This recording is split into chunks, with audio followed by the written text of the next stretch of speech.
Welcome back to Classic Celtics. I want to get into this game. Danny, you worked all summer putting this team together with Garnett, adding Ray Allen, all the other complementary pieces that you added to the Celtics in 08. Like, have you ever been nervous for an opening night to see how this thing was going to unfold? Were you excited? What was your feelings going into this game?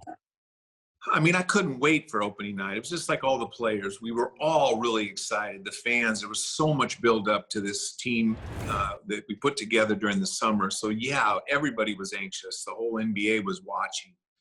And every NBA fan around the world was paying attention. You've said in the past that you were surprised that the team started. I think the team started out 29-3. You were a little surprised that they started out so hot, so well. Why were you surprised? Well, I mean, 29-3, I don't even remember what the number was. I know the next year we were 27-2. We had started out, but because there's just a newness, and you just thought that there would be some growing pains in the first 30 games. And, but that team was for sure motivated and driven, and they were playing. They genuinely, you were there, obviously, you know this, but guys were playing for each other. No. It was about the team, and the guys off the bench that came in and gave us that kind of boost and lift. And even if there was a selfish player on the team, like you couldn't be selfish on that team and exist. It was just a team with KG, Paul, and Ray, who were coming off of the lottery. And now they're together, and they have this powerful team of Rondo and Perk and Eddie and James and everybody else on that roster. I think there was so much confidence that there was all this hope. Now, I've been a part of a lot of training camps up until that point, not as many as you as a coach or as a player.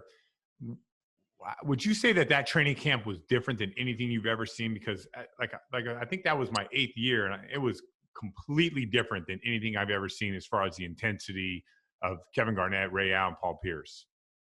Yeah, I think 1986. We've talked about this. I think those were common threads of just incredibly high expectations on day one of training camp, knowing that we are going to be the hunted. We're on a mission. Like, we have to win the championship. We had lost to the Lakers in 85. So, yeah, I think that same type of intensity and same type of motivation, I would say, in 86 and in 2008. All right, here goes another edition of Classic Celtics. It's opening night for the 2007-2008 NBA champ Boston Celtics. A lot of hype surrounding this, a lot of people excited. Danny Ainge, thanks for stopping by. Thank you. Doc, I want to really get into just from training camp on. Have you ever been a part of a team that seemed so ready to win and so locked in at an early point of the season? No, I've never seen anything like that. It's funny, Tib and I, Tom Thibodeau and I, we talk a lot, probably too much, especially now. But he reminded me about 2 weeks ago. He said, "You remember what you told me in the exhibition game in Toronto, or in Rome when we played Toronto? You remember that was our first exhibition game?" I said, "Not really." He said, "You turned to me in the middle of the first quarter and said, 'We are going to win the championship, and I'm positive of it.'" And Tibbs looked at me like I was nuts. And it was that feeling. Like, it's rare that you have this feeling like we're going to win. Not that we have a chance to win, that we're going to win. Now, I had that once when I was with the Knicks and we ended up losing. And it's as heartbreaking as anything. But that was the next time I felt that. And you felt it throughout. I don't know if a championship team has ever played that hard every night throughout the season in the playoffs. That team was special. Were you at all surprised at the hot start? I don't know. I don't think I was ever counting. Like, I don't ever know our record. And even to this day, if someone asked me our record, I couldn't come within 6 games of the record. So to me, I was just focused on how we were playing. Were we growing? And I'd never looked at us per game. I always looked out, like, where are we going? Where are we going as a team? What are we headed for? What do we need to improve on? because everything I thought about was the championship and getting to the playoffs. And so I didn't, it was funny. I never knew we had that start. Like you saying that now, 29, no, I didn't, that shocks me because I wasn't focused on that.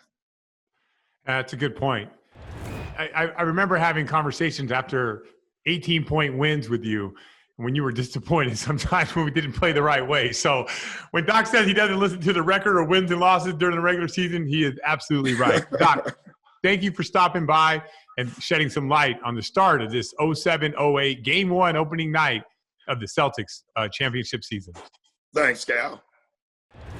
You remember what we went through the year before, all the losing, figuring things out. Now Kevin Garnett walks into the gym and everything is different. What do you remember about preseason all the way up until this first game against the Wizards? Man, you know what? It's crazy because, KG and I didn't get along at first. When I'm talking about when he was in Minnesota. So I just remember, he brought this certain type of energy to the team, man, that unselfishness. He was the true definition of sacrifice. Like, if you had to put a word on KG, it would be sacrifice, in my opinion. We know what he brought to the table as far as his talent and, 7'1" athletic and all that. But as far as him sacrificing, I thought he set the tone early.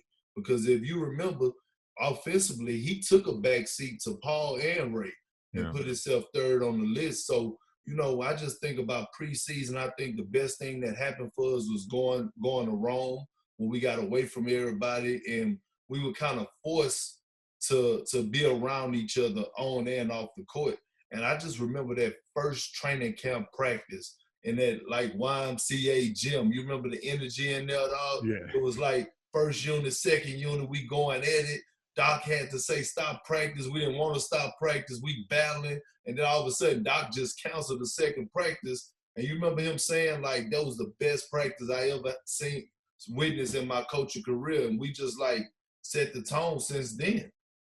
Yeah, if you remember back to this game, Gilbert Arenas was saying things like, the Celtics haven't done anything. They ain't won. And then he came back and guaranteed a win. Now, they didn't know how we were built, but at the time, that's the worst thing you could possibly do to a team like us.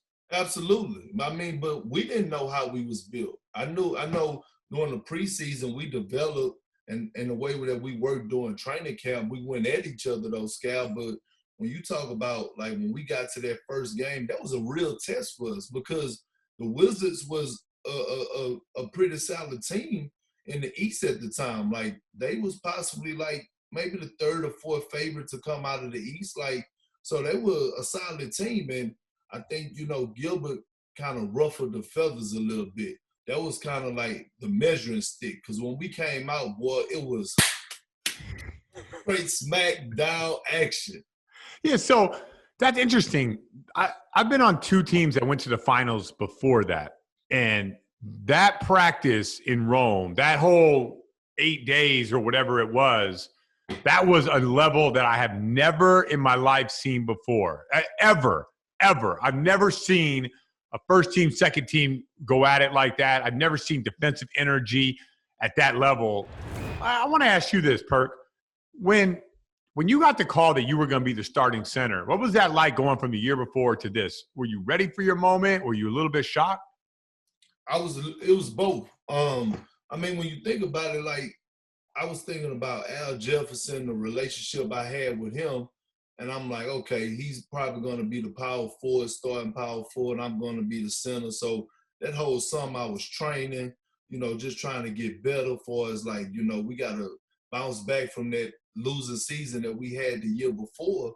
And then all of a sudden they make this trade and bring it back. And then Doc is like, Perk, you and KG are going to be great. I can't wait to see it defensively. And I'm like, dang. So I'm like, at first, I'm kind of nervous. I'm like, man, I got to hold up my end of the stick because all you hearing about is this big three.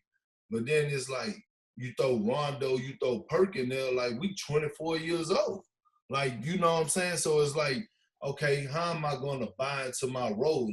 What is my role? And I think Doc did a great job of simplifying my role and telling me, Perk, I need you to do this. He did a great job doing that with everybody, but he made me feel comfortable.